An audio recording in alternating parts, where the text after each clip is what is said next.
गीता अध्ययन के इस सेशन में आप सभी का स्वागत, जहां हम हर रोज भगवत गीता के बारे में जानने के लिए उसके श्लोकों को पढ़ने के लिए एकत्रित होते हैं। चर्चा चल रही है अध्याय 2 की। अभी हमने आत्मा के विषय में जाना और अब बारी है आगे स्वधर्म के बारे में जानने की। श्लोक नंबर 31 से श्लोक नंबर 38 तक सर को प्रणाम और निवेदन की आज की कक्षा की शुरुआत करें।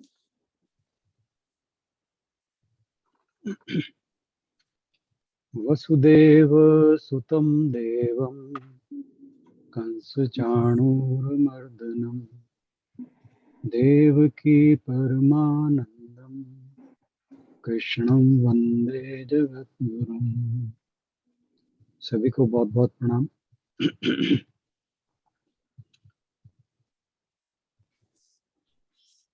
अभी तक जो चर्चा चल रही थी वो थी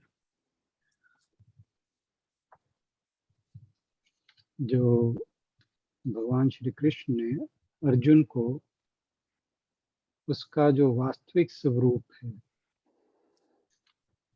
या यूं कहें कि उसको आत्मा संबंधी ज्ञान दिया, जिसे भगवान जी ने यहाँ सांख्य योग भी कहा है। तो 30वें श्लोक तक भगवान जी ने अर्जुन को यही समझाया कि ये जो शरीर है यह नश्वर है और इस शरीर के अंदर एक दिव्यांश है जो अविनाशी है, जो अनंत है, जिसका कभी नाश नहीं होता, जो सदा से था, है और रहेगा। कुछ इस तरह की ही बातें भगवान जी ने अर्जुन को 11वें से लेके 30वें श्लोक तक बताया। और इस शाश्वत तत्व के बारे में अलग अलग तरीके से अर्जुन को समझाने की कोशिश की, जिससे उसे यह जान पड़े कि जो हमारा शरीर है ये हमारा वास्तविक रूप नहीं है,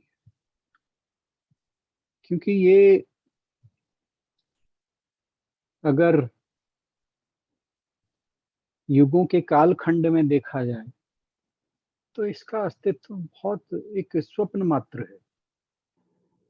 ये कुछ समय के लिए ही मनुष्य इस शरीर को धारण करता है, या यूं कहें कि आत्मा इस शरीर को धारण करती है। तो हालांकि बहुत से लोग 100-150 वर्षों तक, या ऋषि मुनियों की बात करें हजारों वर्षों तक, पर हम सामान्य व्यक्तियों की ही बात करते हैं तो 100-150 वर्ष से हमने ज्यादा नहीं सुना कोई व्यक्ति जीवित रहा। तो जब हम एक वृहद तस्वीर में इस काल को देखते हैं, इस 100-150 वर्ष के कालखंड को, तो इसका अस्तित्व एक स्वप्न की भांति है। जैसे हम रोज रात को सोते हैं, उस स्वप्न में सोते वक्त अलग अलग तरह के रूप धारण करते हैं, अलग अलग तरह के हम जगह पर रहते हैं, अलग अलग, मतलब कहने का भाव ये है कि हम तरह तरह के रूप लेते हैं, और जैसे ही सुबह आँख खुलती है वो सब एक किस्म से वैनिश हो जाता है, लुप्त हो जाता है। इसी प्रकार क्योंकि ये हम अपने जीवन से इसको कंपेयर करते हैं, इसलिए ऐसा लगता है ये स्वप्न मात्र थे। अगर हम लार्जर स्केल पे, टाइम स्केल पर इसको, अपने जीवन को देखें तो वो भी ऐसा ही है, स्वप्न मात्र है। तो अगर हम इस सच्चाई को ध्यान में रखकर अपने कर्मों का संपादन करें, ईश्वर को याद रखें, और जो शास्त्रानुकूल हमें कर्म करने के लिए कहा गया है सबके हित के लिए, सब प्राणियों को समान समझते हुए, और जैसा आगे के श्लोकों में आता है कि अपने कर्मों का जो निष्पादन है वो इस प्रकार से करें कि किसी भी तरह की फल में आसक्ति ना हो। चलिए, जब वो विषय आएगा तब हम उसकी बात करेंगे। तो जो आगे के 8 श्लोक हैं वो हमारे स्वधर्म से रिलेटेड, कि अब क्योंकि जो इस चर्चा की जो भगवान श्री कृष्ण और अर्जुन के बीच में चल रही है उसके पृष्ठभूमि युद्ध है, तो यहाँ पर जिस कर्म की या स्वधर्म की बात की गई है वो युद्ध के ही पर्सपेक्टिव से की गई है, परंतु एक सामान्य व्यक्ति को इस युद्ध को अपने जीवन के संग्राम के रूप में लेना चाहिए। तो जैसे पहला ही श्लोक है 31वां, तो उसमें भगवान जी कहते हैं कि जो अपने धर्म के अनुरूप भी तुझे, जो तुम्हारा ये कर्म है, अब उसके सामने जो कर्म था जिससे वो भागना चाह रहा था वो था कौरवों के साथ युद्ध। तो कह रहे तुझे, अगर तू अपना धर्म भी देखे, अब यहाँ पर धर्म की क्या बात हो रही है कि हम देखेंगे कि जो अर्जुन था वो एक क्षत्रिय योद्धा था, कुरु वंश का राजकुमार था। तो जो क्षत्रिय है और राजकुमार है, जिसका राज्य चाहे उसके भाई ने ही छीन लिया है, परंतु राज्य तो छीना हुआ है, और वो जो राज्य छीना हुआ है वो भी किसी राइटफुल तरीके से नहीं छीना गया है। तो उसका ये धर्म था एक क्षत्रिय के रूप में कि वह अपने राज्य की प्राप्ति के लिए लड़े, फिर उसका अंत उस युद्ध का कुछ भी हो, क्योंकि इस युद्ध को धर्म युद्ध कहा गया था, यानी ये धर्म की रक्षा के लिए युद्ध हो रहा था। तो जो युद्ध हो ही धर्म की रक्षा के लिए रहा है, और अर्जुन जो था वो धर्म के पक्ष में लड़ रहा था, और दुर्योधन या कौरवों की सेना धर्म के विपक्ष में खड़ी थी, तो उसका हर प्रकार से ये कर्तव्य था कि वह इस युद्ध को लड़ता, एक राजकुमार होने के नाते, एक ऐसे व्यक्ति के नाते जिसका राज्य छीन लिया, राज्य का भाग छीन लिया गया है। और भी इस युद्ध में बहुत से कारण थे जिनके फलस्वरूप अर्जुन के लिए अपरिहार्य था कि वह इस युद्ध को एक धर्म के कार्य के रूप में लेता, परंतु अपने स्वजनों के मोह के कारण वह इस युद्ध से पलायन करना चाहता है, भागना चाहता है। और भगवान श्री कृष्ण उसको यही समझा रहे हैं कि तो युद्ध करना जो है वो तेरे क्षात्र धर्म के अनुसार भी तुझे उस कर्म को करना चाहिए, क्योंकि कहा कि क्षत्रिय के लिए धर्म की रक्षा के लिए जो लड़े जाने वाला युद्ध है उससे बढ़िया या उससे श्रेयस्कर कहा है कोई कार्य नहीं, कोई कर्म नहीं। तो कर्म दो प्रकार के कहे गए हैं। एक आपको जब 7वां या 8वां श्लोक है कि जब अर्जुन भगवान से कहता है कार्पण्य दोषोपहत स्वभाव पृच्छामि त्वाम धर्म सम्मूढ़ चेता यश्रे निश्चितम ब्रूहितम यश्रे, यानी जो मेरे लिए श्रेयस्कर। तो दो तरह की चीजें कही जाती हैं, एक श्रेयस्कर और एक, या यूं कहें श्रेयस और एक प्रेयस। श्रेयस जो होता है वो उसका मतलब होता है जो कल्याण करने वाला है, और प्रेयस उसे कहा जाता है जो आपको प्लेजर देने वाला है। तो यहाँ पर भगवान ने कहा कि ये जो युद्ध है धर्म के रूप में तुम्हारे सामने है, ये श्रेयस्कर है। हो सकता है कि तुम्हें, अब श्रेयस्कर क्या हुआ, जिसमें तुम्हें प्लेजर मिले, क्षणिक सुख मिले। हो सकता है कि इसमें अर्जुन हार जाए, मृत्यु को प्राप्त हो जाए, तो ये प्रेयस तो नहीं है चीजें। परंतु अगर ऐसा होता है तब भी यह श्रेयस है। भगवान ने कहा भी है कि यदि तुम इस युद्ध को लड़ते हुए वीर गति को भी प्राप्त हो जाते हो, तब भी तुम्हें स्वर्ग का राज्य मिलेगा। तो यानी यह युद्ध जो था वो किसी भी रूप में अर्जुन के लिए कल्याणकारी ही था। और इसीलिए, क्योंकि ये कल्याण के लिए था अर्जुन के लिए, इसीलिए भगवान जी, हालांकि बहुत से वेस्टर्न फिलोसफर्स यहाँ पर इस बात को कहते हैं कि जो श्री कृष्ण है वो अर्जुन को एक वॉर में धकेल रहे हैं, लड़ाई में, युद्ध के मैदान में युद्ध कर, यानी वॉयलेंस के लिए प्रोत्साहित कर रहे हैं। हालांकि हमारे जो पुरातन ऋषि मुनि रहे हैं, पुरातन हमारे शास्त्र रहे हैं, कहीं भी इस बात का संदर्भ नहीं आता कि भगवान उसको हिंसा के लिए प्रवृत्त कर रहे हैं। क्योंकि कहीं भी गीता जी में या किसी और साहित्य में, गीता के संदर्भ में ये बात नहीं कही गई। हर जगह सिर्फ यही कहा गया कि भगवान जी उसको, उसका जो स्वधर्म है वो उसमें, क्योंकि वह क्षत्रिय है, उसके अनुसार उसे धर्म युद्ध के लिए या धर्म युद्ध से पलायन नहीं करना चाहिए। इसलिए वो उसको युद्ध करने की बात कह रहे हैं, और ये कह रहे हैं कि युद्ध जो है तेरे लिए श्रेष्ठ कर्म। तो स्वधर्म के ऊपर भगवान जी ने अगले 8 श्लोकों में बहुत एम्फेसाइज किया है। और वहां पर जो कहने का भाव है वो हर किसी के लिए एक ही है कि हमें जो भी हमारी ड्यूटीज, रिस्पॉन्सिबिलिटीज,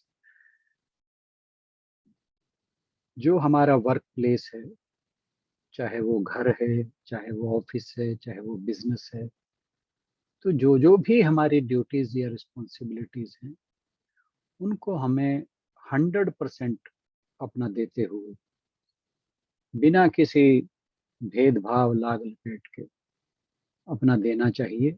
यही हमारा स्वधर्म है। और इसी के लिए भगवान जी अर्जुन को कह रहे हैं। और वो अलग अलग श्लोकों में इस स्वधर्म के बारे में बहुत कुछ कहते हैं, कि जैसे कहते हैं कि ये स्वर्ग का द्वार है तुम्हारे लिए। एक क्षत्रिय को ये जो युद्ध है वो ऐसा मिलता है कि जैसे उसके लिए स्वर्ग के दरवाजे खुल गए हैं। तो और ये भी कहा, वॉर्न भी किया कि अगर तुम इस युद्ध को नहीं करोगे तो जो आने वाली पीढ़ियां हैं मनुष्य जाति की, वो सदा तुम्हारा नाम नेगेटिव कन्नोटेशंस के साथ लेंगे। तुम्हारा अपयश होगा, तुम्हें एक सम्मानित व्यक्ति की तरह नहीं माना जाएगा। और जो महारथी लोग हैं वो तुझे युद्ध से भागा हुआ कहेंगे, और जो तेरे शत्रु हैं वो कहेंगे कि ये एक झूठ मूठ की बात फैलाई गई थी कि ये सर्वश्रेष्ठ धनुर्धर है, ये तो कायर था। मतलब इस तरह की बातें भगवान जी से कहते हैं, ताकि उसे समझ में आए कि ये जो युद्ध है उसके लिए एक एक किस्म से इसेंशियल है। और अर्जुन को ये भी समझाते हैं भगवान जी कि तू अगर इस युद्ध में मारा गया तो स्वर्ग को प्राप्त करेगा, और यदि विजय होती है तुम्हारी, तो फिर कहा कि तो पृथ्वी का राज्य तुझे मिल जाएगा, क्योंकि ये युद्ध जो था, ऐसा कहा गया उस समय का सबसे बड़ा युद्ध था, इसीलिए महाभारत का युद्ध कहा गया इसको। कहते हैं कि विश्व की सभी से जो राज्य थे वो दो भागों में बट गए थे। कुछ लोग पांडवों के पक्ष में युद्ध करने आए थे, और कुछ लोग मेरा मतलब कुछ राजा, और जो बाकी के थे वो कौरवों के पक्ष में थे। तो कहा कि अगर तू इसमें युद्ध में हार जाता है तो तुझे अ, या मृत्यु को प्राप्त होता है तो स्वर्ग की प्राप्ति होगी, और अगर तू जीत जाता है तो पूरी पृथ्वी का राज्य तुझे मिल जाएगा, इसलिए तू युद्ध करने के लिए खड़ा हो जा। और ये भी कहा कि तू ये जो युद्ध है इसमें ये मत देख कि इसमें क्या तुझे फायदा होगा, क्या नुकसान होगा, कुछ सुख होगा या दुख होगा। यानी एक किस्म से यहाँ पर समत्व का भी उसको एक direction they the, learning they दी कि तुझे बिना किसी इस बात की चिंता किए कि इस युद्ध में तुझे क्या मिलने या छूटने वाला है, क्योंकि वो इस बात से बहुत ज्यादा चिंतित था कि अगर मेरे ये जो गुरुजन हैं और भीष्मादि जो स्वजन हैं, अगर ये मारे जाएंगे तो फिर क्या हो। तो भगवान जी कहते हैं कि वो लास्ट का श्लोक था जो 38वां था, सुख दुखे समय कृत्वा लाभ लाभो जयाजयो ततः युद्धाय युजस्व न एवं पापम अवाप्स्यसि। यानी अगर तू सब कुछ समान समझकर, जय पराजय, लाभ और हानि, सुख दुख, इन सब को एक समान समझकर युद्ध में लग जाता है तो ऐसा करने से तुझे पाप भी नहीं होता।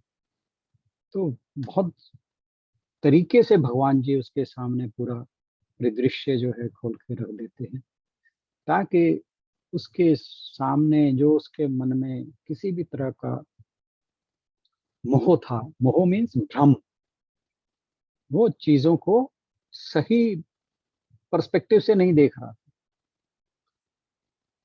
तो भगवान जी उसका जो संदर्श कहा जाता है, एक वर्ड आता है, उसका संदर्श ठीक कर रहे हैं, फोकस ठीक कर रहे हैं कि चीजों को ठीक तरह से देख। तो ये 8 श्लोक भगवान जी ने अर्जुन को उसका स्वधर्म समझाने के लिए कहा, और अर्जुन के माध्यम से हम सबके लिए भी एक ये शिक्षा है कि हमें जो भी हमारा दायित्व है, जो भी हमारे अधिकार हैं, रिस्पॉन्सिबिलिटीज हैं, ड्यूटीज हैं, उनको बिना किसी लाभ हानि के यह सोचकर करना चाहिए कि ये मैं जो भी कर्म कर रहा हूँ ये भगवान को समर्पित करते हुए कर रहा हूँ। जब हम इन भावों को लेकर कोई भी कर्म करते हैं, फिर वो सारे कर्म जो हैं वो श्रेष्ठ हो जाते हैं। और फिर आगे कर्मयोग के बारे में आती हैं बातें, उनको हम तभी लेंगे। तो आप सभी से अनुरोध कि इन 8 श्लोकों पर जो अपने विचार हों तो प्लीज जरूर शेयर करिए। Thank you so much. जो भी अब वॉलंटियर करना चाहे, पहल करना चाहे, यू आर मोस्ट वेलकम।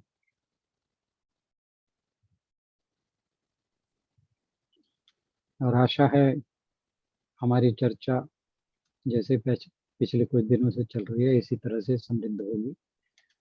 अपने अपने भाव, अपने अपने जिज्ञासाएं, अपने अपने डाउट्स या अपने अपने टेक अवे सभी यहाँ पर शेयर करेंगे, ताकि हम सब एक दूसरे से सीखकर कलेक्टिवली ग्रो कर सकें।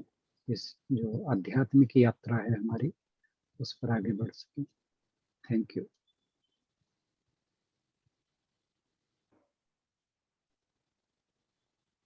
सर ने आठों के आठों श्लोकों का निष्कर्ष हमारे सामने रखा। सभी से अनुरोध कि जो भी अपनी बात रखना चाहे जरूर रखें।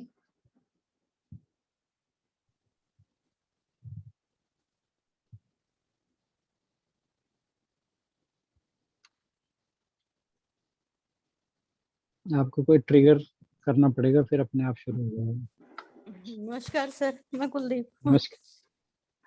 बहुत अच्छा। मैं तो मैं पहले इससे पहले कोई नाम ले पहले ही बोल दूं, चलो। मैं रजिस्टर खोल लेंगी आशु जी फिर। चलिए, बहुत अच्छा लगा। हाँ जी, मुझे तो इन श्लोकों से ऐसे लगा भी जैसे उस टाइम तो चलो युद्ध करना था, मतलब हमारा जीवन भी फिर एक युद्ध ही है ना जी। बिल्कुल बिल्कुल बिल्कुल। भी उस हिसाब से इसमें भगवान यही समझा रहे हैं हमें भी, इससे पीछे नहीं हटना डर के। जो भी चाहे मुश्किल काम आए चाहे आसान हो, तो हमें उस हिसाब से अपने कर्म करते चलें, फल की इच्छा छोड़ें बस। भी उसका अंजाम कुछ भी हो, अपनी निष्ठा से मन लगा के मतलब काम को आगे बढ़ाते जाएं। बिल्कुल बिल्कुल सही कहा आपने। यही है भी, आजकल तो युद्ध हमारा जीवन ही है ये। उस टाइम तो बिल्कुल चलो, बिल्कुल। हाँ जी, क्योंकि मुश्किलें भी हमें आती हैं। हमेशा से ही था, जीवन हमेशा से ही एक संग्राम रहा है, युद्ध रहा है। हाँ जी, हाँ वो ये कि वो उस पर्टिकुलर इंस्टेंट पे जो है युद्ध की बात हो रही है, नहीं तो युद्ध मानव जीवन हमेशा से ही एक युद्ध रहा है, हर किसी के लिए। युद्ध ही है, सही बात है। जी, इसमें आते रहते हैं उतार चढ़ाव, जिसमें हम डावाडोल होते रहते हैं। बिल्कुल बिल्कुल। बिल्कुल तो हार ही भगवान जी जाते हैं हमें, कई बार, पर इनको पढ़ के लगता है भी हाँ चलो थोड़ा थोड़ा तो हो, कुछ तो बने हमारा मन भी, हाँ ऐसे हारना नहीं है। अभी जी उतना जी तो नहीं हुआ, वैसे कर तो जाते हैं हम अभी भी। जरा सी मुश्किल आते हैं तभी शुरू हो जाते हैं, अभी ये क्यों है, ये मुसीबतें क्यों हैं। जी पर जी चलो जी। ये सुनने से थोड़ा दूसरा अध्याय काफी फर्क पड़ा है, मतलब दिमाग में तो नहीं आता है एटलीस्ट, चलो कम ये अभी बिल्कुल अमल में बिल्कुल नहीं बिल्कुल। आता, चलो थोड़ा सा दिमाग में तो आता है हमारे भी, हाँ नहीं ऐसे नहीं, ऐसे करना चाहिए। नहीं, जब दिमाग में आता है तो इसका मतलब ये है कि किसी ना किसी तरीके से वो थोड़ा बहुत ही सही इम्प्लीमेंट भी हो ही जाता है। हाँ क्योंकि अगर हम टोटली इग्नोरेंट हों किसी चीज के लिए, तो फिर तो वो, अगर सोचेंगे ही नहीं तो करने की तो बात ही नहीं है। करेंगे। अगर हमने, हमारे दिमाग में कुछ बात आती है, कुछ हो रहा है, कोई हमारे सामने परिस्थिति आई है, और ये जो भगवान जी की टीचिंग्स हैं, ये गीता जी की टीचिंग्स जो हैं, अगर हमारे दिमाग में आ जाती हैं तो इससे बड़ा टेक अवे कुछ हो नहीं सकता। क्योंकि अगर ये ऐसे समय में हमारे दिमाग में आती हैं तो 100% मैं मान के चलता हूँ कि कहीं ना कहीं वो हमारे विचारों को प्रभावित जरूर करती है, हमारे करें। रिस्पॉन्स को प्रभावित जरूर करती है। और हम जो, अगर ये चीजें ना जानते होते तो हम शायद इतने अच्छे से रिस्पॉन्ड ना कर पाते। ना कुछ तो कर पाए। हमारे रिस्पॉन्सेज के अंदर बेटर होता है। तो और यही खूबसूरती है इन टीचिंग्स की। और ये हमें लाइफ स्किल्स तो सिखाती ही सिखाती हैं, हमारी आध्यात्मिक यात्रा को तो प्रशस्त करती ही करती हैं, परंतु हमारे जो लाइफ स्किल्स है उनको भी बेटर करती हैं। करते हैं, भगवान पे विश्वास भी बढ़ता है थोड़ा, कि भगवान पे बिल्कुल भरोसा रखते बिल्कुल हैं चलो। बिल्कुल। हाँ। हाँ और जी। आप ये देखिए कि आज कोई कोई भी हमारे सामने कोई दुख का विषय आता है, कोई ऐसी परिस्थिति आती है जो हमारे लिए, हमारे अनुकूल ना हो, हमारे प्रतिकूल हो, तो हम जब ईश्वर को याद करते हैं तो वो हाँ किसी जी, ना किसी रूप में हमारा साथ देता देते हैं। है। और उससे क्या होता है कि नेक्स्ट टाइम हमारा जो विश्वास है और बढ़ा हुआ होता है, हम और बेटर प्रिपेयर्ड होते हैं उन चीजों को फेस करने के लिए। भगवान के साथ जुड़ने का सबसे बड़ा फायदा यही है कि जैसे मैं कहा करता हूँ कि आप एक उंगली पकड़ाते हैं, वो आपके बाजू पकड़ने के लिए तैयार रहते हैं। तो जब ऐसी कोई परिस्थिति आती है, ऐसी कोई सिचुएशन आती है, और हम भगवान को याद करते हैं, जैसे आप द्रौपदी का इससे बढ़िया कोई एग्जाम्पल उदाहरण है। नहीं हो सकता कि जब उसने ईश्वर को पुकारा, भगवान कृष्ण को पुकारा, तो उन्होंने भरी सभा में उसकी लाज बचाई। तो बचा हाँ जी, हम खुद ही तो डामाडोल उस हो जाते हैं असल में। पहले विश्वास जब जी करते हैं ना, पूरी तरह नहीं कर पाते हम, बीच नहीं, में वो थोड़ा। धीरे धीरे बढ़ता है। एक्चुअली क्या है कि जब हम शुरुआत करते हैं ना, तो ये ह्यूमन नेचर है, हम किसी भी चीज पे बहुत, हम एक्चुअली क्या है, और पढ़े लिखे के साथ थोड़ी सी ज्यादा समस्या है, हम लॉजिकल हो जाते हैं, हाँ हम जी, दिमाग लगाना ज्यादा शुरू कर देते हैं। सही जो बात है। साधारण व्यक्ति होता है ना, वो जल्दी समर्पण करता है। जो हम्म, जिसने थोड़ा बहुत पढ़ लिख लिया ना, वो लॉजिक की बात करने लगता है। सही बात है। वो साइंस तर्कों बीच में साइंस ढूंढने लग जाते हैं हर एक चीज वो में। वो तर्कों की बात करने लग जाता है। सही तो बात है। और फिर उसमें थोड़ी सी बाधा तो आती है, और लेकिन जब हम ईश्वर को याद करते हैं, तो ऐसा नहीं है कि हम ही ईश्वर को याद करते हैं, ईश्वर भी हमें याद करता है, ईश्वर याद भी कर। हमारे साथ आता है। और जब एक बार वो एक्सपीरियंस हम हमारे साथ हो लेता है ना, फिर नेक्स्ट टाइम हमारी जो है वो थोड़ी सी सिचुएशन बेटर होती है, हम उस पर विश्वास ज्यादा कर रहे होते हैं, और ऐसे ऐसे धीरे धीरे धीरे हमारा विश्वास जो है वो आसमान की तरफ बढ़ने लगता है। तो एक समय आता है जब हम पूरी तरह से समर्पित हो जाते हैं, और ईश्वर हमें बिल्कुल अपने बालक की तरह समझ लेते हैं। एक और है सर, जैसे हम ये कहते हैं सूक्ष्म शरीर में सारा कुछ, जैसे आप कल बता रहे थे पेन ड्राइव, जी इतना जी सारा जी डाटा उसमें होता है। तो जैसे अगले जन्म में कईयों को पिछला जन्म याद आ जाता है, तो ये सूक्ष्म शरीर के कारण है या ये नहीं होता, ये कुछ सच नहीं होता नहीं ये? नहीं नहीं नहीं नहीं, ये बिल्कुल सच है। ये बहुत से लोगों को, और एक चीज आपने अगर पढ़ी सुनी हो, तो ये जो पुरानी बातें हैं ना, ये बचपन में ही याद आती हैं। जैसे जैसे, मतलब बड़े आप जितने भी इंस्टेंसेस मैंने सुने हैं, जैसे जैसे वो बड़ा होता जाता है, तो वैसे वैसे वो सारी बातें भूलता चला जाता भूल है। जाते आप हैं। जितने भी इंस्टेंसेस सुनोगे, अखबार में भी कई बार आते हैं, या कभी जब भी शेयर होती हैं बातें, आप ध्यान दोगे, एक चीज नोट करने वाली होती है वहां पे, कि ये सारे के सारे इंस्टेंसेस बच्चों के साथ होते हैं। वो बच्चा जाके कहता है मैं इस घर में पैदा हुआ था। हम्म, तो क्या है कि जो बालक का मन होता है वो बहुत प्योर होता है। तो तो वो depending upon the spiritual growth. तो अब जैसे आपको याद होगा, जब भीष्म पिता शरशैया पर लेटे हुए थे, तो कृष्ण भगवान उनसे मिलने गए। तो हाँ जी। उन्होंने कहा, हालांकि मैंने पहले भी कही हुई है, पर कॉन्टेक्स्ट आ गया तो मैं रिपीट कर देता हूँ। तो उन्होंने कहा कि हे ईश्वर, हे कृष्ण, मुझे अपने पिछले 100 वर्षों के, ना 100 जन्मों के सारे यादाश्त है, और मुझे नहीं याद कि मैंने इन 100 वर्षों में कोई ऐसा कार्य किया हो जिससे मुझे शरशैया पर लेटना पड़े। हम्म, तो जो प्योर सोल्स होती हैं, उनको याद रहता है। बच्चों को, जो सामान्य तो नहीं, कुछ विलक्षण बालक होते हैं, कुछ हाँ जी। उन्हें इसलिए याद रहता है कि उनका माइंड बहुत प्योर होता है, और स्पिरिचुअली उनकी जो ग्रोथ है पिछले जन्म की, वो थोड़ी बेटर होती है, तो इसलिए उन्हें याद रह जाती हैं बातें। परंतु ये हर किसी के साथ नहीं रहता, नहीं होता हाँ अक्सर। जी। हाँ, और ये मैंने पढ़ा सुना ही है बहुत, इसके बारे में कुछ मैं अथॉरिटी से तो नहीं कह सकता, कि हमने जो पीछे बच्चा होता। पहले वीडियो देखी ना कोई, तो मेरे दिमाग में आया भी, तो उसे पिछला जी जन्म जी याद है, वो बता रहा है, इसमें आ रहे थे एक वीडियो, कोई जी शेयर जी की जी। थी। तो ये कहा जाता है कि जो बच्चा पैदा होता है, तो शुरू में, आप लोग तो मदर रही हैं, आपने कभी नोट किया हो कि बच्चे के चेहरे पे बड़े तरह तरह के भाव आते हैं छोटेपन में, हाँ जी हाँ जी। है ना। तो कहते हैं कि वो बच्चा जो है, उसको पिछले जन्म की बातें याद आ रही होती है। जैसे जैसे वो बड़ा होता है, उसका माइंड जो है डेवलप होने लगता है, वो यहाँ पे जो नए जन्म के संस्कार हैं वो उसके अंदर बढ़ते चले जाते हैं, फिर वो सारी पुरानी यादें जो हैं भूल जाता है। भूल गए। हाँ बाकी जी।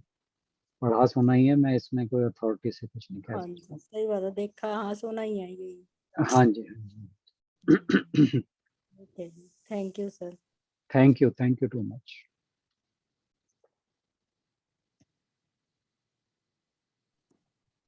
कोई और अपनी बात कहना चाहे तो जरूर रखें।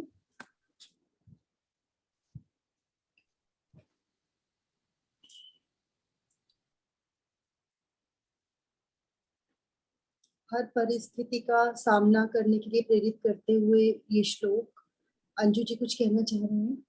हरिओम सर। सर हरिओम मुझे जी। एक बात पूछनी है, क्या जी। क्या हम मरने के बाद फिर मनुष्य जीवन में ही आते हैं? हाँ जी। क्या हम मृत्यु के बाद वापस मनुष्य जीवन में ही आते हैं?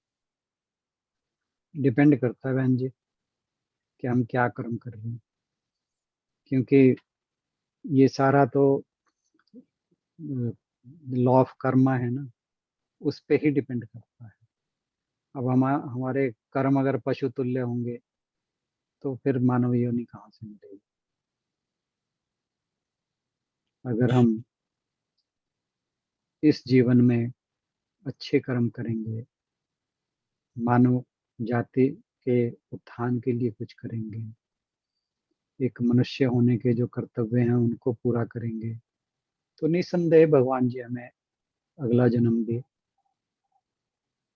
अगर हमारे कर्मों का लेखा जोखा बचता है तो अगला जीवन भी हमें मनुष्य का ही मिलेगा। परंतु अगर हम मनुष्य योनि में आ गए हैं तो we should not take it for granted कि अगला भी हमें मनुष्य ही जीवन मिलेगा। मनुष्य जीवन बहुत दुर्लभ जीवन है। कहते हैं कि देवताओं को भी इसकी चाह रहती है। क्यों? देवताओं को भी चाह इसलिए रहती है कि मोक्ष की प्राप्ति और किसी योनि में संभव नहीं है। निर्वाण या मोक्ष वो केवल जो ईश्वर से ब्रह्म का मिलन जिसे कहा जाता है, जब आत्मा और परमात्मा मिल जाते हैं, वो तभी संभव है जब इस मानव योनि में उस पद को पा लिया जाए। और कोई भी योनि, चाहे वो देवताओं की है, चाहे वो पशुओं की है, या किसी गंधर्व, बहुत से लोगों की बातें आती हैं। मैं तो अभी वो जो ऑडियो रिकॉर्डिंग की बात करता हूँ मैं, फिर वो मेरे दिमाग से वो जाती नहीं है पिछले कुछ दिनों से। उसमें जो वो व्यक्ति है वो कह रहा है कि जो एक एक स्टार हमें दिखाई देता है वो एक एक ब्रह्मांड जैसा है। और जब वो ये बात कह रहा था मुझे योग वशिष्ठ की बातें याद आ रही थी। जो वशिष्ठ मुनि हैं वो रामचंद्र जी को बताते हैं कि पढ़ने लायक है योग वशिष्ठ भी। वो थोड़ी सी हालांकि डीप ज्यादा है, उसमें अद्वैत वेदांत बहुत गहराई में समझाया गया है। और एक दिन जैसे आशु जी पूछ रही थी, मैंने उन्हें भी यही कहा था कि सीधा अगर कोई व्यक्ति योग वशिष्ठ पढ़े तो उसे बहुत नीरस लगेगी। वो सोचेगा पता नहीं क्या इसके अंदर बातें हो रही हैं। पर अगर आपने एक बार गीता पढ़ ली, भगवत गीता को आपने एक बार ठीक ठाक तरीके से समझ लिया है, फिर जब आप योग वशिष्ठ पर जाओगे तो फिर आपकी जो होराइजन है, स्पिरिचुअल होराइजन, काफी एक्सपेंड करता है बहुत गहराई में। और मैं अपनी बताऊं कि मुझे योग वशिष्ठ में क्यों रुचि रही। मेरी एक बहुत बहुत बड़ी जिज्ञासा थी कि जो भगवत गीता है उसके अंदर भगवान जी ने अर्जुन को ज्ञान बताया है, और जो योग वशिष्ठ है उसमें वशिष्ठ जी रामचंद्र जी को बता रहे हैं। तो मेरे अंदर तो जिज्ञासा सबसे बड़ी ये थी, मैंने कहा यहाँ तो भगवान अर्जुन को बता रहे हैं, ऐसी क्या चीज है जो भगवान को बताई जा रही है। तो मेरे अंदर ये बहुत बड़ी जिज्ञासा थी, मैं इसीलिए फिर मैंने योग वशिष्ठ को पढ़ने समझने की जरूरत लगी कि उसमें ऐसा क्या है कि जो वशिष्ठ मुनि जो अ, रघुकुल था उसके कुल गुरु थे महर्षि वशिष्ठ। तो वो दरबार में रहते थे राजा दशरथ के, और उनके पहले भी जो उनके पिता पितामह वगैरह रहे, तो उनके कुल गुरु थे। तो जब भगवान राम मेरे ख्याल 10-12 वर्ष के रहे होंगे, तब राज दरबार में उन्हें बुलाया गया और वहां पर ये जो योग वशिष्ठ में आया है उस पर चर्चा बहुत दिनों तक चलती रही। बहुत ही डीप है वो ग्रंथ, और बहुत ही हायर लेवल के उसके अंदर टीचिंग्स हैं। तो उसके अंदर ही भी ये बात आई थी कि एक एक कण के अंदर एक एक ब्रह्मांड है। मतलब हम इमेजिन ही नहीं कर सकते कि जो इस विराट पुरुष का एक्सपेंशन है वो कहाँ तक हो सकता है। हम तो इस शरीर, इस संसार, ज्यादा से ज्यादा ब्रह्मांड की बातें कर लेते हैं, परंतु यह जो भगवान का जो विराट पुरुष का जो फैलाव है, मैनिफेस्टेशन, वो अनइमेजिनेबल स्केल पर है। बहुत बड़ा स्केल है वो, हमारी इमेजिनेशन से परे है। बस इतने ही शब्दों में मैं कहना चाहूंगा, इससे ज्यादा नहीं। Thank you so much. तो इसलिए किसको क्या योनि मिलेगी, ये सिर्फ और सिर्फ हमारे कर्मों के ऊपर डिपेंड करता है। और हम जब मनुष्य जीवन की बात करते हैं तो हम पृथ्वी के ऊपर जो मनुष्य जीवन है उसकी बात करते हैं। इसके ऊपर पता नहीं कितने तरह के लोग हैं।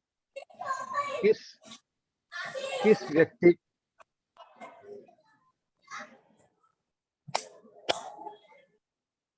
किस व्यक्ति को कहाँ जन्म मिलेगा, ये सब विधाता के हाथ में है, परंतु उसके अंदर हमारे कर्मों का बहुत बड़ा रोल है। इसलिए इस बात को लेकर कभी भी आश्वस्त ना रहें कि मैं मनुष्य हूं तो मैं मनुष्य ही रहूंगा। सर एक बार अपने और पूछूं। जी जी जी सर फिर वो कहते हैं कि आपके पिछले कर्मों का फल जी है ना? हाँ जी मतलब मैं पहले पहले मनुष्य नहीं थी, तो भी जो कर्म किया उसका फल। बिल्कुल बिल्कुल। हाँ जी, आप अपनी बात पूरी कीजिए।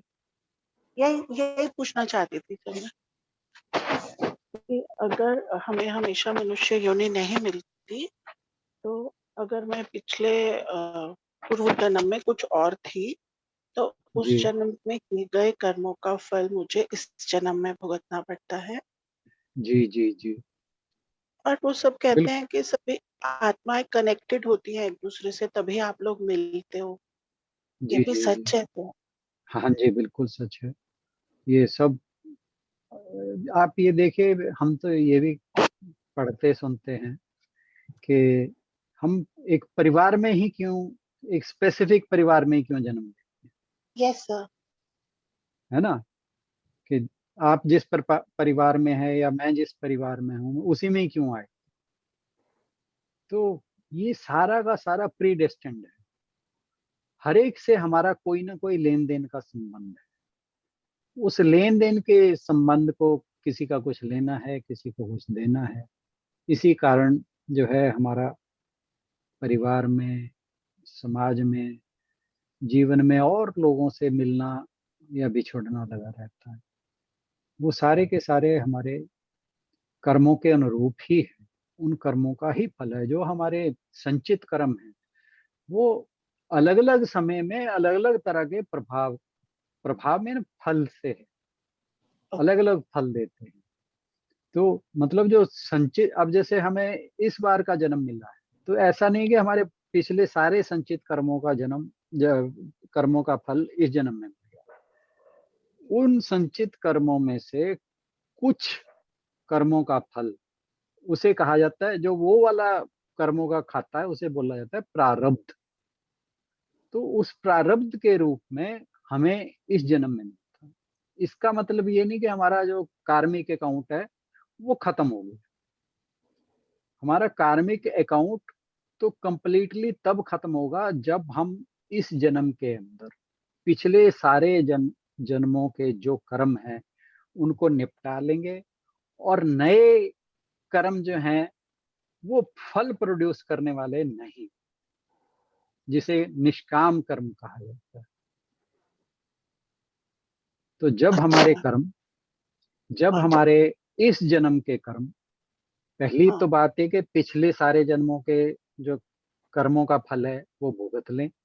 दूसरा, जो जी। नए कर्म कर रहे हैं उनका फल आगे संचित ना हो, तब हमारा मोक्ष जो है वो होता है। अदरवाइज हम क्या करते हैं कि हमारे कर्मों का अकाउंट जो है वो कुछ हमने इस बार यूज कर लिया, कुछ नए बन गए। अच्छे बुरे कर्म तो हम हमेशा एक जैसे कर नहीं सकते, कोई कितना मर्जी कैसा ही परफेक्ट क्यों ना हो। हालांकि परफेक्शन तो सिर्फ ईश्वर के साथ जुड़ी हुई है। तो हमारे कोई, मान लो आप कोई ये सोच के कर्म करते हो या काम करते हो कि ये तो मैं बिल्कुल सात्विक कर्म है, स्वामी विवेकानंद कहते हैं कि उसमें भी कहीं ना कुछ नेगेटिव कनोटेशन रहती है, कि उसका भी कुछ भाग हो सकता है कि वो नेगेटिव। तो हमारे जो कर्म हैं वो दोनों तरह के फल तो प्रोड्यूस करेंगे। हो सकता है कि आपके अच्छे कर्म के फल ज्यादा हों, बुरे के कम, ठीक है, परंतु केवल और केवल निष्काम कर्म है ये। तो ये कर्मयोग में सारा बहुत अच्छे से समझाया भगवान जी ने तीसरे चौथे चैप्टर में। जब तक हमारे कर्म निष्काम नहीं होंगे, बिना किसी फल की आशा के, बिना, मतलब हमें इस अच्छे बुरे के कंसेप्ट से भी आगे निकलना है। अगर हमारे वास्तविक हम तैयार हैं स्पिरिचुअल जर्नी पे आगे बढ़ने के लिए, तो हमें इन सब कर्मों को इस तरह से करना है कि इनका कोई फल ना बने, अच्छा या बुरा। क्योंकि अगर कोई व्यक्ति बुरा कर्म करता है तो उसके साथ उसका थोड़ा बहुत कुछ ना कुछ अच्छा भी बन जाता है, कुछ अच्छा करता है कुछ ना कुछ थोड़ा बहुत बुरा भी बन जाता है। वो सारे फिर जो है एक अकाउंट बनता चला जाता है। जी। गीतांजलि बहन कुछ कहना चाह रही थी। प्रणाम सर, प्रणाम एवरीवन। सर मुझे तो आपकी ये कही कहानी ही याद आ रही थी इसी परिप्रेक्ष्य में, जहाँ एक राजा जो अपने लास्ट फेज ऑफ लाइफ में सब कुछ छोड़ के वन में रहने चले गए थे, लेकिन फिर वन में एक मृग के साथ उनकी बहुत ज्यादा जी जी अटैचमेंट हो जाती है उसके बच्चे के साथ। और जब उनकी मृत्यु होती है तो उनके दिमाग में यही चलता रहता है कि इस मृग के बच्चे का ध्यान कौन रखेगा। तो फिर उनको बिल्कुल। मृग का ही जन्म प्राप्त होता है। हाँ तो जी, इसका मतलब है कि इसीलिए हमें कहा जाता है कि हमें भगवान का ध्यान करना है पल पल, हर बिल्कुल क्षण, बिल्कुल बिल्कुल। ताकि राजा हम। जी जी। जी राजा सर। भरत की कहानी। अच्छा जी। जी, जी सर। ये तो मेरे ख्याल 12वें 11वें अध्याय में भी आता है कि जो हम अंत समय में जिस चीज का ध्यान करते हैं वहीं जाते हैं। जी तो अगर हम हर समय भगवान को याद रखेंगे तो हो सकता है कि अंत समय में ही याद आ जाए। जी, बिल्कुल सर, बिल्कुल। बाकी सर। नमस्कार। राधे बाकी सर, तो नमस्कार। नमस्कार बहन जी, नमस्कार। बाकी तो ईश्वर की कृपा है उसमें हाँ जी। किसको क्या याद रखवाना है वो उसके हाथ में है। मनुष्य कई सर बार चाह कर आपकी भी कुछ नहीं कर सकता।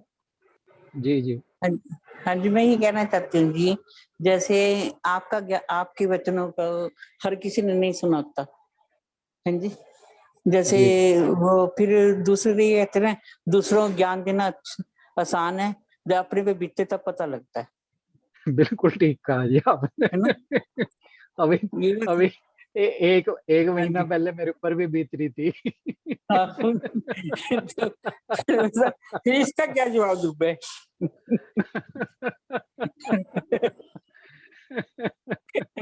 ये आपका हर एक इतनी दुनिया है, आपका हर एक तो दुनिया क्या पे वही ला लो, पे में कितने बते हैं, या अपने जी परिवार में जी लगा लो। जी जी भी कितनी आपके वचन सुनते हैं, हाँ जी आपके हाँ जी लगा लो, हमें भी वही बात है आ गया ना। कृष्ण भगवान हर एक कोई गीता नहीं पढ़ता, कोई कहीं लग रहा है, जी कोई कहीं लग रहा है। ये तो आपके द्वारा बिल्कुल। हमें गुड बातों को पता लग रहा है। भी हम ना भी जी अब ये तो जुटे कहते हैं, पहले ये गीता तो पढ़े करा के ईश्वर अध्याय पढ़ा उसका ईश्वर वो। है उनकी वजह से हो रहा है, मैं तो कुछ भी नहीं हाँ हूँ। जी। तो जी अध्याय पढ़ा, फिर जब फल पढ़ लिया, चलो जी पढ़ ली गीता, करिए अपन हिंदी हाँ में जो पहले तो हम ऐसे ही अक्सर करते थे। अक्सर ऐसे ही हाँ करते हैं। हाँ जी। तो अब बिल्कुल सही जबकि बात मेरे है। विजय गोपाल जी ने मेरे को जी बताया भी ऐसे ऐसे क्लास होती है हमारी, तो मामी जी आप भी ज्वाइन करो। जी तो जब से मैंने ज्वाइन किया, फिर आपके विचार भी बहुत अच्छे लगे, तो मेरा इंटरेस्ट भी बना, और कई बातों का थैंक यू। गुड बातों का पता भी लगा कि नहीं जी। तो जी बस जी अब मैं बस तो मैं इसमें ये कुछ नहीं कहना कह चाहती हूँ सकता। बस। मेरी बातें अच्छी लग रही हैं आपको, इसके लिए बहुत बहुत धन्यवाद। बाकी हाँ जी। अल्ले पल्ले मेरे कुछ है, मैं क्या अल्ले पल्ले मेरे कुछ है नहीं वैसे। आप बिना अल्ले पर लेंगे अभी आपके लिए तो हमारे पल्ले तो बिल्कुल जीरो है, तो आपके सर ये सब भी तो प्री डिसाइडेड होगा ना, हाँ जी। आ, ये भी तो डिसाइडेड होगा ना पहले से, कि कुछ हद बस तक यही बात। हाँ जी। कुछ हद तक कुछ हद है ना, तक है ना सर? तो हाँ क्योंकि आपको पढ़ने का देखिए शौक है ना जी, दो देखो ग्रंथ को पढ़े बिना तो देखो जी वो कालाक्षर बैच बराबर वाली बात है, जब हाँ तक अपन ये तो किसी है। चीज को पढ़ेंगे ये नहीं। ये बात मैं मानता हूँ कि मुझे पढ़ने का शौक है, इस तरह की हाँ जी। चीजें मैं पढ़ता रहता हूँ। जैसे अखबार में हर रोज आता है जी, पीछे वो कोई छोटी सी कहानी आती है, जब तक हम जी उसको पढ़ेंगे नहीं तो उसके बारे में क्या पता लगे। मैं अपने बच्चों को भी वो कहानी डेली अखबार पढ़ती हूँ ना, बच्चों को सुनाती हूँ भी ऐसे अखबार है। कई बच्चे हाँ इंटरेस्ट बहुत ले अच्छी बात है। नहीं लेंगे, नहीं नहीं आप लेंगे जी, सुनाया जो करो मेरे को। हाँ फिर भी जी। सुनाया करो, बच्चों क्योंकि में टाइम नहीं क्या है है कि जी। ना आप जबरदस्ती सुना दिया करो, हाँ जी। क्योंकि कई चीजें ऐसी है ना, कोई एक शब्द भी किसी के कान में अगर अच्छा डल गया ना, चाहे वो हाँ जी। अनमने मन से डल गया, वो पता नहीं कहाँ हाँ जी। पहुंचा देता है आदमी को। इसलिए इस कर्म को तो आप करते रहिए।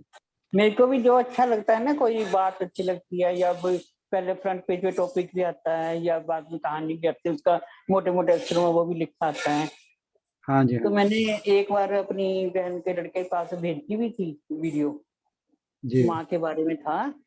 तो जी वही बात है ना, फिर असर तो चलो मैंने अपना कर्म कर दिया, बस है ना बस जी। बस बस इससे फालतू नहीं बस सोचना। बस हाँ जी ना सोचना क्या था जी। चलो, नहीं वो फिर आप थैंक यू कई भाई साहब, अच्छा लगे। और बातों में उलझ जाते हो ना, उन बातों में नहीं उलझना। नहीं नहीं, और बात तो नहीं थी। हाँ तो जी उसमें मैंने उसको पूछा भी तूने पढ़ा था मेरा मैसेज, तो हाँ मुझे जी टाइम नहीं लगा। अच्छा भाई कोई बात चलो नहीं। आपका कर्म तो पूरा हो गया ना, हाँ जी हाँ जी। अब तो उसका ऐसे ही कर्म। कर देगी।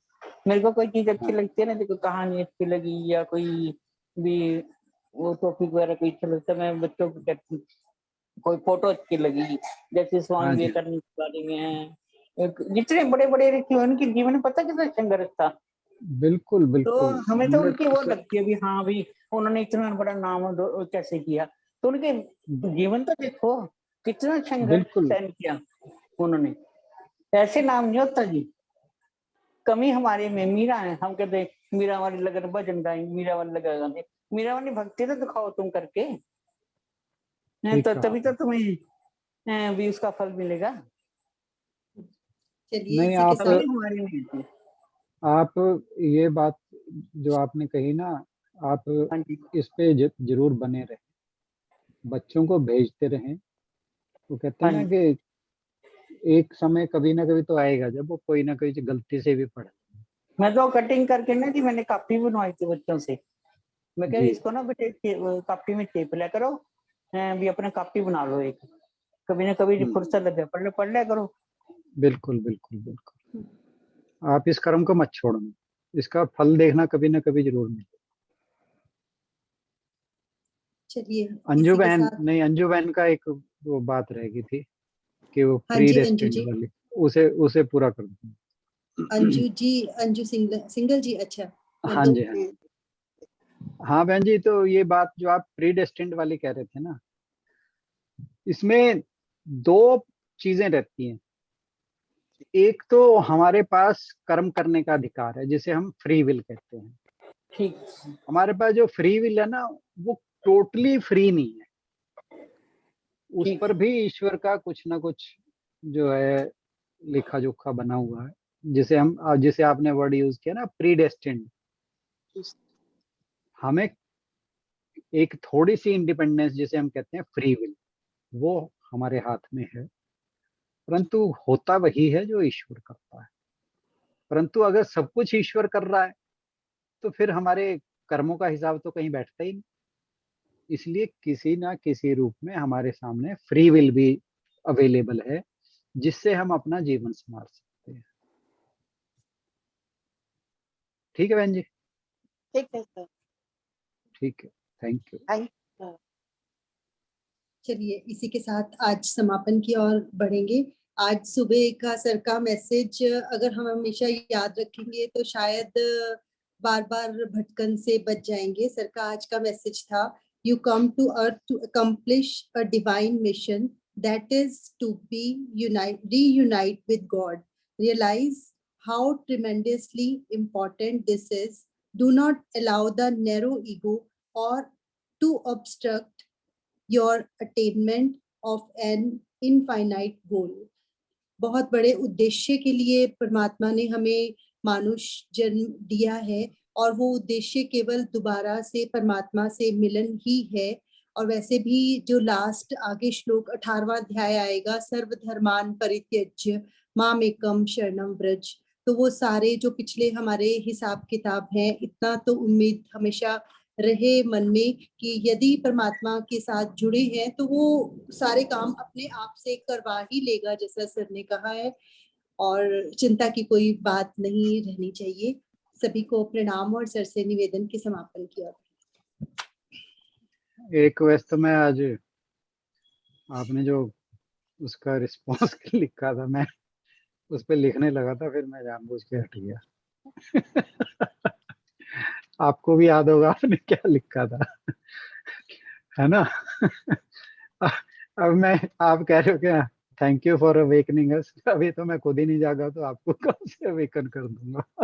तो ये नहीं होता, कई बार हम खुद नहीं कोई काम कर रहे होते लेकिन दूसरों को प्रेरित कर लेते हैं।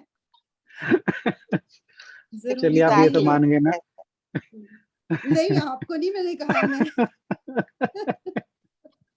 नहीं सच्चाई है बहन जी, इसमें कोई झूठ वाली बात नहीं है, एक कोशिश है। आपने हमें आपका नहीं हमें पता, लेकिन जितने भी लोग यहाँ रेगुलर आ रहे हैं और उन्होंने शायद कभी कोई क्लास मिस नहीं की, 16-17 लोग तो ऐसे हैं ही हैं।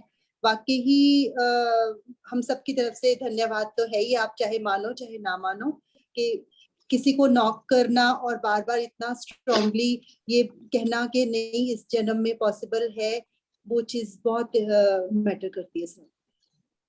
नहीं वो ये एक्चुअली मैं आपको साफ बताऊं, ये सारी बातें ना आप तो जरिया होते हो, मैं कह खुद को ही रहा होता हूँ। क्योंकि अपनी भड़ास अपने ऊपर कैसे निकाल लूं मैं। अपने आप को एक बार बार रिमाइंड देने वाली बात है कि भाई तू क्यों आया है यहाँ पे, इस काम के लिए आया है, और कोई बात नहीं। करेंगे ईश्वर करेंगे, ऐसी बात नहीं, भरोसा है ईश्वर पे। आज सुबह भी रीटा जी से ऐसी बात हो रही थी, तो यही कह रहे थे कि एक बार कहीं पढ़ा था कि जैसे डॉक्टर एनेस्थीसिया दे देते हैं ना, तो उसके बाद वो ऑपरेट करे कुछ करे पता नहीं चलता। तो वही चीज है कि जब एक बार परमात्मा का हमारा लक्ष्य वो हो जाएगा तो फिर कुछ भी होता रहे बस हमें। बस बस बस लक्ष्य तो एटलीस्ट हमें अच्छा रखना चाहिए, ऊंचा रखना चाहिए। अगर हम सोच ही नीची रखेंगे फिर ऊंची बात को या ऊंचे लक्ष्य को प्राप्ति कैसे कर पाएंगे। तो बाकी तो प्रभु की इच्छा होती है, प्रभु की मर्जी होती है, उसने जिसको जहां ले जाना है वहीं ले जाएगा। परंतु एटलीस्ट हमें ये तो मन में रखना चाहिए कि मुझे इस जीवन में मोक्ष प्राप्त करना है। और सर एक बात वो ठीक है भी ना? है कि बीइंग अ पेरेंट हमारी बहुत बड़ी ड्यूटी है। हम सिर्फ आज का देख रहे होते हैं कि आज हमारा बच्चा हमारी बात नहीं सुन रहा, लेकिन मैं तो अपनी मदर को याद करती हूँ। मेरी मदर एक्सपायर हुई थी when she was 32 only, but हम सारी लाइफ जो भी हमें उनका मिलते थे, जो उन्हें जानते थे, ये कहते थे कि वो देवी थी और वो ऐसे करती थी। तो वो चीज ने मतलब आज भी अगर कोई भी चीज मन में अच्छी आती है तो यही लगता है कि उन्होंने शायद इतनी सारी प्रेयर्स की बिल्कुल होंगी जो आज हम कुछ भी अगर इस रास्ते पर चल पा रहे हैं। तो बीइंग ए पेरेंट बिल्कुल आपकी बहुत बड़ी तपस्या रहती है कि छोड़ दो बच्चों को जहां मर्जी जाएं। और जैसे सर ने आज कहा ही है कि बहुत बड़ा विस्तार है परमात्मा का, तो वो तो कहीं से भी कोई ना कोई आपको हेल्प और कोई ना कोई गाइडेंस के लिए भेज सकते हैं। जरूरी नहीं कि हम ही उन्हें समझा सकते हैं। तो नहीं नहीं इसलिए बहन जी, ये जो वाइब्रेशंस हम रिलीज करते हैं ना, पॉजिटिव खास तौर से, वैसे तो नेगेटिव जिस तरह के भी हमारे इमोशंस हैं, ये पूरे ब्रह्मांड को वाइब्रेट करती हैं। तो इसलिए हमारे गुरुजी कहा करते थे, कह रहे कभी भी, जैसे मैं बोलता भी हूँ ग्रुप पे, मैंने कई बार कहा कि अपने बच्चों को कभी भी गलत बात मत बोलो। हम बहुत बार बोल देते हैं भाई बेवकूफ कहीं का, है ना, अक्सर बोल देते हैं। भाई क्यों, भाई तुम इंटेलिजेंट क्यों नहीं बोल सकते? इंटेलिजेंट कहीं का भी तो कह सकते हैं, है ना। अब एक वाइब्रेशन आपने मेरे बेवकूफ कहीं का, हाँ जी हाँ जी, कौन बोलो। अच्छा, परिवार में मैंने भेजा है आपको। तो हम जो वाइब्रेशन भेजते हैं वो पूरे ब्रह्मांड को उद्वेलित करती है। इसलिए मैं तो भगवान जी का एग्जांपल लेता हूँ, और अर्जुन पता नहीं कैसी कैसी बातें करता है भगवान जी के सामने गीता में। और भगवान जी देखिए उसको कितने, उस जो भी उसको एड्रेस करते हैं वो एकदम हाईएस्ट बातों से एड्रेस करते हैं। कभी महाबाहु कह रहे हैं, कभी उसे गुड़ाकेश कह रहे हैं, कभी कुछ कह रहे हैं, कभी पार्थ कह रहे हैं, कभी अर्जुन कह रहे हैं। मतलब उन्होंने कहीं भी उसको ये नहीं कहा तो ये मूर्खों वाली बात कहाँ कर रहा है। तो ये बात हमेशा ध्यान रखें, अपने बच्चों के साथ जब भी बात करें बहुत अच्छे अच्छे बातों से एड्रेस करें, वही संस्कार उनके अंदर डलते जाएंगे। जैसे मैं, ये कुसुम बहन जी अभी बात कर रहे थे कि मैं, ये बहुत अच्छा कर्म कर रहे हैं, इसका फल इन्हें अभी नहीं दिखाई दे रहा होगा, परंतु एक समय आएगा, वो जो है ना, रसरी आवत जावत से सिल पर सिर पर परत प्रभु। निशान, तो वो निशान पत्थर पे पड़ेगा, जरूर पड़ेगा। मैं इसलिए नहीं कह रहा हूँ कि आप लगे रहिए, अपना कर्म करते रहिए। एक समय आएगा जब बच्चे जो है इन बातों को समझने की कोशिश करेंगे, वो कहेंगे कि हमारी माँ या दादी जो भी हैं वो कितना कितना हमारे लिए सोच रही है। बच्चा रियलाइज करता है, एक टाइम आता है जब वो रियलाइज करता है, फिर उसे याद आती है बात। और कई बार सबसे बात पछतावा भी सर होता है। वो, हाँ कि सबसे बड़ी बात एग्जाम्पल सेट करने की है। जैसे हम चर्चा का विषय रखते हैं घर में, मीन्स वो बिल्कुल बच्चे सुनते नहीं होते लेकिन उनका ध्यान उधर ही होता है। तो वो बड़ा इंपॉर्टेंट है कि हमारा नेचुरली, बिहेवियर कैसा नेचुरली, होगा, हाँ, हम कौन सी चीजों में इंटरेस्ट लेते हैं। ये 100% है। अब ये कुसुम बहन जी जो भी कर रही हैं ठीक है, परंतु हो सकता है इन्हें लगता हो कि बच्चे जो हैं इग्नोर कर रहे हैं, परंतु ये अपना कर्म तो बहुत अच्छा कर रही है। और वो ऐसा नहीं होगा, इस कर्म का फल तो अच्छा मिलेगा ही मिलेगा। अभी नहीं दिख रहा, क्योंकि हर कर्म जो है वो तुरंत फल नहीं देता। कर्म का फल आने में अपना अपने समय से कर्म जो है वो फल देता है। ये हमारी एक्सपेक्टेशन होती है, हम चाहते हैं कि अब जैसे ये कह रही हैं कि भी मैंने उनको भेजा और उन्होंने सुना नहीं, हम चाहते हैं कि मैंने जो किया उसका असर तुरंत हो जाए। ये ऐसा नहीं होता।